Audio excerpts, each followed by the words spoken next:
મિત્રો યુટ્યુબ ઉપર લર્નિંગ ગુજરાતી લખશો એટલે નીચે સબસ્ક્રાઇબ બટન દેખાશે, ત્યાં ક્લિક કરશો. બાજુમાં બેલ આઇકોન છે એ પણ દબાવશો જેથી મારા નવા વિડીયોના નોટિફિકેશન તમને રેગ્યુલર મળતા રહે.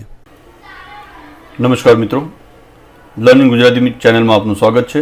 આજના વિડીયોમાં આપણે જોઈશું ધોરણ 2 ટર્મ એન્ડ ડાયગ્નોસ્ટિક ટેસ્ટ એની ઓનલાઈન માર્ક્સની એન્ટ્રી કઈ રીતે કરશો. શરૂઆત કરીએ. સૌપ્રથમ મિત્રો ગૂગલ ક્રોમ ઉપર જઈશું. ત્યાં અહીંયા એડ્રેસ બારમાં લખીશું gg.gg/std2 term end diagnostic test. આ લિંક જે છે મિત્રો એ નીચે ડિસ્ક્રિપ્શનમાં પણ આપેલી છે, તમે ત્યાં પણ લિંક કરીને માર્ક્સની ઓનલાઈન એન્ટ્રી કરી શકશો. આટલું લખીને એન્ટર આપશો એટલે તમે જે તે હોમ પેજ ઉપર આવી જશો. ત્યાં યુઝર નેમ, તમારો જે શાળાનો ડાયસ કોડ છે એ લખશો. શાળાનો જે એસએસસીનો જે પાસવર્ડ છે એ આપણે નાખશું અને ત્યારબાદ લોગિન આપશો એટલે તમારે આ રીતે મિત્રો શાળાનું લોગિન પેજ ખુલશે. ત્યારબાદ નીચે અહીંયા ધોરણ 2 ડેટા એન્ટ્રી એની ઉપર આપણે ક્લિક કરશું.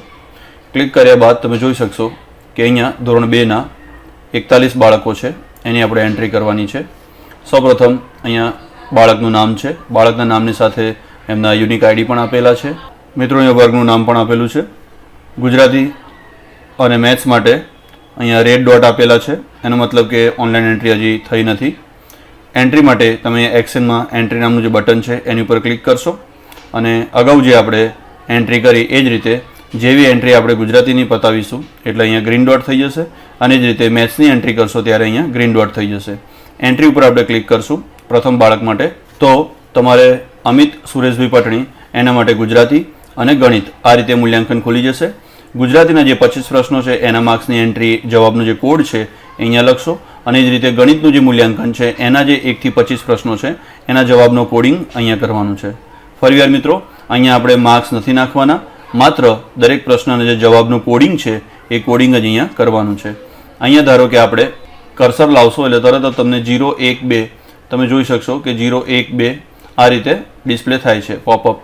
એ પોપઅપ અનુસાર જ તમારે અહીંયા એન્ટ્રી કરવાની છે. જ્યાં 0, 1, 2 હશે ત્યાં 0, 1, 2 દેખાશે, અને જ્યાં 0, 1નું કોડિંગ છે ત્યાં 0, 1 દેખાશે. અહીંયા તમે ધારો કે અહીંયા 1, 1 અથવા 2, 2નું કોડિંગ કરી દઈએ આપણે, બરાબર. ટેબ દ્વારા તમે ઝડપથી જઈ શકશો એન્ટ્રી માટે, બરાબર. અહીંયા 2, 2નું એન્ટ્રી આપણે કોડિંગ કરી દઈએ છીએ 0, 1, 2, 0, 1, 2. ત્યારબાદ અહીંયા પણ 1, 1નું કોડિંગ છે. હવે તમે જુઓ અહીંયા 0, 1, 2 અહીંયા પણ 2 છે. હવે 21 થી 25 પ્રશ્નો જે છે એમાં 0 અને 1નું જ કોડિંગ છે, તો ત્યાં આપણે 0 અથવા 1નું કોડિંગ કરશું, બરાબર. તો અહીંયા આપણે ગુજરાતીનું મૂલ્યાંકન પૂરું કર્યું. આના માટે આપણે સેવ ડેટા કરશું. Student marks detail saved successfully, okay. આ ગુજરાતીના માર્ક્સ અહીંયા પૂરા થયા. એ જ રીતે અમિત માટે અહીંયા 0, 1, 2, 3, 4 કોડિંગ છે, બરાબર, ગણિતમાં. તો તમે ત્યાંથી એ રીતે માર્ક મૂકશો, બરાબર. આ જે છે કોડિંગ 4, 4નું છે. હવે અહીંયા તમે જોઈ શકશો પહેલાં 0 થી 4 છે, હવે કોડિંગ જે છે 0 અને 1 છે, બરાબર. તો 0 અને 1 કોડિંગ છે. બાકીના છઠ્ઠા પ્રશ્નથી લઈને 25મા પ્રશ્ન સુધી 0 અને 1 કોડિંગ છે. આ કોડિંગ પતી ગયું, સેવ કર્યું, મેસેજ આવ્યો, ઓકે. અહીંયા તમારા ગુજરાતી અને ગણિત માટે બંને ડેટા સેવ થઈ ગયા. ફરીવાર મિત્રો સ્ટુડન્ટ ટુ ડેટા એન્ટ્રી ઉપર ક્લિક કરશું. તમે જોઈ શકશો કે અમિત માટે આપણે ગુજરાતી અને મેથ્સની એન્ટ્રી આપણે પૂરી કરી. આ જ રીતે મિત્રો તમામ જે બાળકો જે છે તમામ બાળકો માટે આવું કરવાનું રહેશે, બરાબર. જેટલા પણ બાળકો છે 41 બાળકોની એન્ટ્રી આ રીતે આપણે ધોરણ 2ની કરશું. આ એન્ટ્રી મુખ્યત્વે જે ઓબ્ઝર્વર આવે છે આપણે ત્યાં શાળામાં એમને આ ઓનલાઈન એન્ટ્રી કરવાની છે. તો આ રીતે મિત્રો ઓનલાઈન એન્ટ્રી કરશો અને આ વિડીયો તમને અચૂક મદદરૂપ થયો હશે એવું આશા સાથે આવતા વિડીયોમાં કોઈ નવી માહિતી સાથે મળશું. અસ્તુ.